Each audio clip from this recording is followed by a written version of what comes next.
Ehtiyatda olan general-mayor Novruzəli Orucovun oğlu Rüstəm Orucov keçmiş sevgilisi bloger Nərmin Xudaverdiyevanın ittihamlarına cavab verib. Baku Postaz Yeni Sabaha istinadən xəbər verir ki, generalın oğlu Xudaverdiyevanın dediklərini şər və böhtan olduğunu bildirib. Rüstəm Orucov Cinayət Məcəlləsindən maddələr paylaşıb və şər böhtana görə ağır cəzaların nəzərdə tutulduğunu vurğulayıb.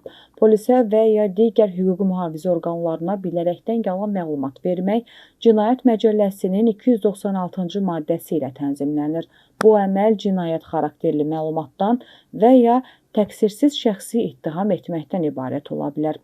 296.1-ci maddə yalan xəbərçilik 3 ilədək azadlıqdan məhrum etməklə cəzalandırılır.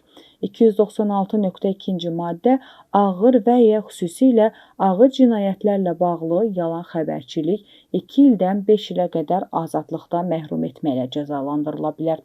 Hər iki halda yalanın məqsədi şəxsi məsuliyyətə cəlb edilməsi və ya vaxt etkisinə səbəb olmaqdır.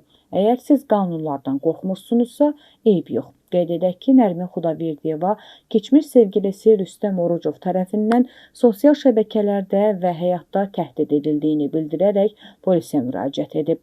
Rüstəm Orucov səfərbərlik və hərbi xidmətə çağırış üzrə Dövlət Xidmətinin sabiq rəis müavini general-mayor Novruzəli Orucovun oğludur. O əvvəllər xuliqanlıq və avtoxuliqanlıq ittihamları ilə məhkəmə qarşısına çıxarılıb və həbs olunub.